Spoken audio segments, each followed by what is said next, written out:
Good morning 9th-10th class, how are you? कैसे हो आप लोग? हमने प्रीवियस क्लास में चैप्टर फर्स्ट स्टार्ट करा था, जिसमें से हमने पढ़ा था कि केमिकल रिएक्शंस में कौन कौन से उसके कैरेक्टरिस्टिक्स होते हैं, जैसे change of colour, formation of precipitation, gas का बाहर निकलना। ठीक है, तो प्रेसिपिटेट तक हमने रीड कर लिया था कि कैसे प्रेसिपिटेट बनता है। अलग अलग जो हम एलिमेंट्स लेंगे, अलग अलग जो कंपाउंड लेंगे, उनका अलग अलग कलर का प्रेसिपिटेट बनता है।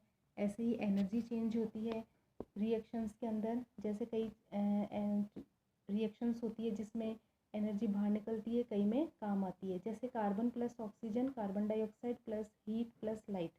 इसके अंदर देखो, इसके अंदर हीट क्या है, निकल रही है बाहर, लिबरेट हो रही है हीट, तो हम प्रोडक्ट की तरफ प्लस हीट करके लिखेंगे, और प्लस लाइट निकल रही है तो क्या होगा, एनर्जी चेंज में क्या लिखेंगे हम, during a chemical change energy is either evolved और एब्जॉर्ब्ड, या तो एनर्जी एब्जॉर्ब होगी या निकलेगी।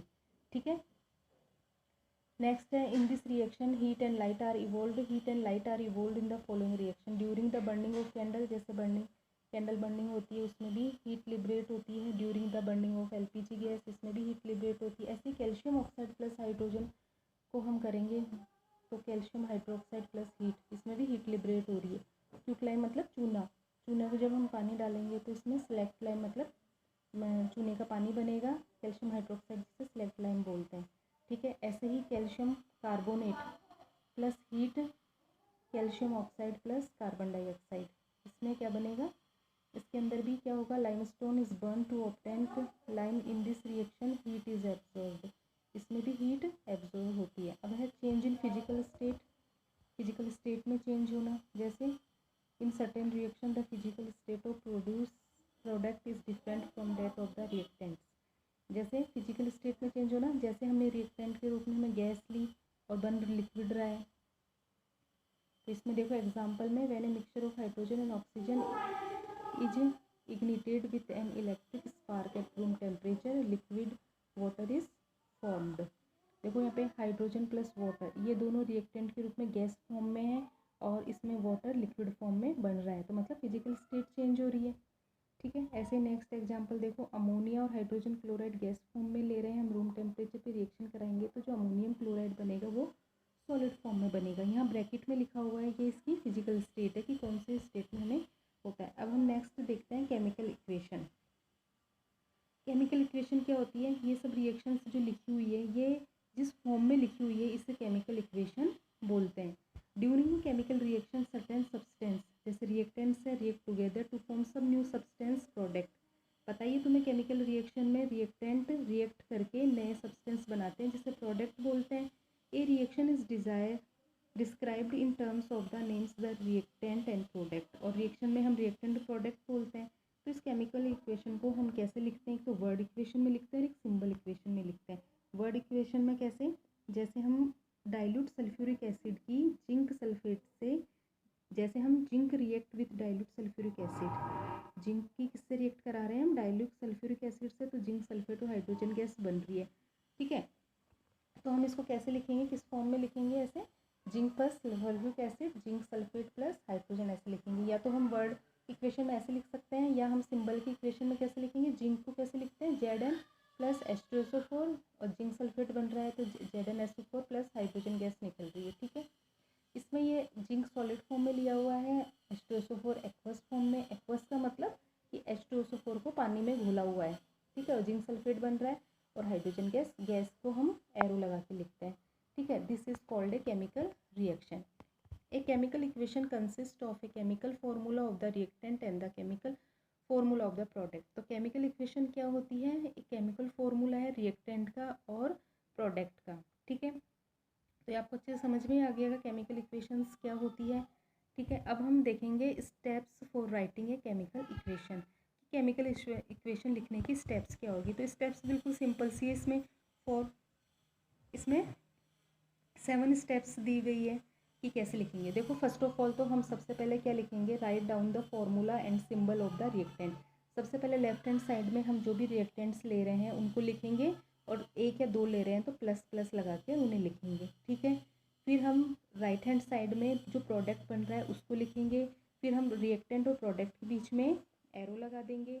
ठीक है, और अगर हम किस इंफॉर्मेशन देना चाहते हैं, कितने टेम्परेचर पे करा रहे हैं, कितने प्रेशर पे करा रहे हैं, कौन सा कैटेलिस्ट ले रहे हैं, तो हम ये एरो के ऊपर लिख देंगे। और फिर नेक्स्ट कि हम कौन सी स्टेट में है जो हम ले रहे हैं रिएक्टेंट और प्रोडक्ट। जैसे यहाँ पे रिएक्टेंट है सॉलिड और लिक्विड स्टेट में है, और जो बन रहा है कैल्शियम हाइड्रोक्साइड वो सॉलिड स्टेट में है। ठीक है, अगर हीट निकल रही है बाहर या एब्जॉर्ब हो रही है तो उसको लिखेंगे हम हीट। अगर एक्सोथर्मिक रिएक्शन है मतलब हीट निकल रही है, रिएक्शन के दौरान हीट निकल रही है मतलब प्लस हीट लिखेंगे। और अगर एंडोथर्मिक रिएक्शन है तो हम माइनस का साइन लगा के हीट लिखेंगे। ठीक है, और नेक्स्ट है अगर कंसंट्रेशन के बारे में बताना है हमको कि डाइल्यूट है या एक्वस है या क्या है, तो हम जैसे डाइल्यूट H2SO4 लिख रखा है, एक्वस सॉल्यूशन लिख रखा है, ये सब। ठीक है, तो ये सब इसमें आ गया। अब इनको एक एक करके वापस से बताया हुआ है यहाँ पे। जैसे रिएक्शन कंडीशन, जैसे टेम्परेचर या कैटलिस्ट की प्रेजेंस में, फिजिकल स्टेट, हीट एब्जॉर्ब हो रही है या हो रही है, कंसंट्रेशन रिएक्टेंट की, रेट ऑफ रिएक्शन कि फास्ट हो रही है या स्लो हो रही है। अब जो ये हमने रिएक्शन देखी, बैलेंस होना भी ज़रूरी है। बैलेंस का मतलब है कि जितना रिएक्टेंट, जितने मॉलिक्यूल रिएक्टेंट के उतने मॉलिक्यूल ही प्रोडक्ट के बनने चाहिए। ठीक है, मतलब होता क्या है, in a balance chemical equation the number of atoms of each on both of side should be equal. जो एटम है वो बोथ साइड इक्वल होने चाहिए। कि किसके लॉ के according, according to the law of conservation of mass the total mass of product must be equal to the total mass of the reactant. मतलब जो टोटल मास है प्रोडक्ट का वो किसके इक्वल होना चाहिए, रिएक्टेंट के इक्वल होना चाहिए। In other words the number of the atoms of each elements of the reactant must be equal to the number of atom of each element to the product.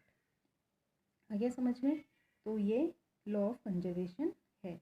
ठीक है, तो इसमें तुम अंडरलाइन लगा लो। लॉ ऑफ कंजर्वेशन में according to क्या है, लॉ ऑफ कंजर्वेशन कि number of products must be equal to the total mass of reactants. ठीक है, अब इनको कैसे बैलेंस करते हैं। जैसे हमारे पास एक इक्वेशन है ferrous plus H2O ferric oxide plus hydrogen. देखो, तो अपन इनको बैलेंस करने के लिए एक टेबल बनाएंगे। ठीक है, यहाँ पे एलिमेंट कौन कौन से हैं यूज़ में आ रहे हैं वो। सेकेंड है number of atom in reactants, reactants के कितने कितने एटम है और प्रोडक्ट के कितने कितने एटम है।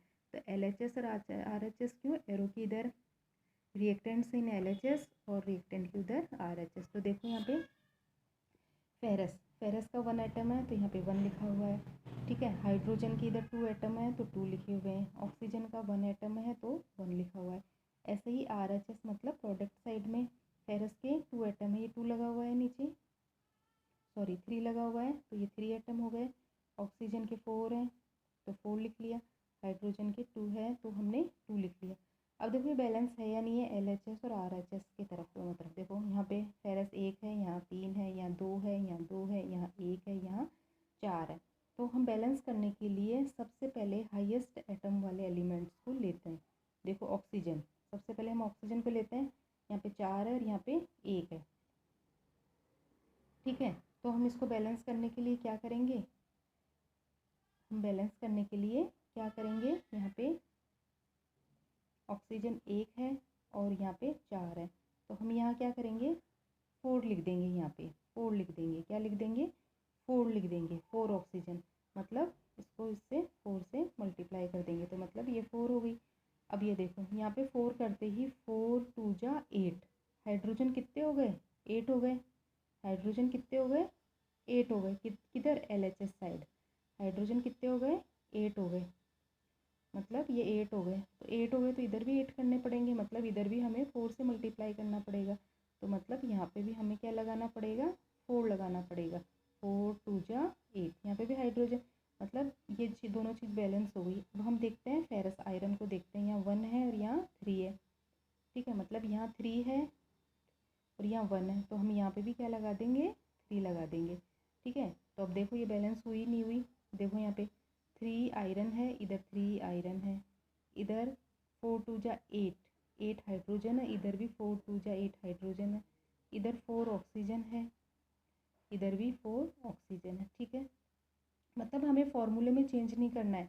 जो हम बैलेंस करने के लिए जो यहाँ पे नंबर लिखते हैं वो हम आगे लगाएंगे, ऐसे आगे फॉर्मूले में नहीं लगाना है। यहाँ जैसे फेरस में अपने नीचे लगा दिए, जैसे यहाँ पे 3 लगा हुआ है तो तुम यहाँ नीचे लगा दो, नीचे नहीं लगाना है, आगे लगाना है। ठीक है, नहीं तो ऐसे फॉर्मूला ही चेंज हो जाएगा एलिमेंट का। ठीक है, जैसे अभी यहाँ पे नेक्स्ट और देखते हैं अपन, तो इस प्रकार ये बैलेंस हो गई।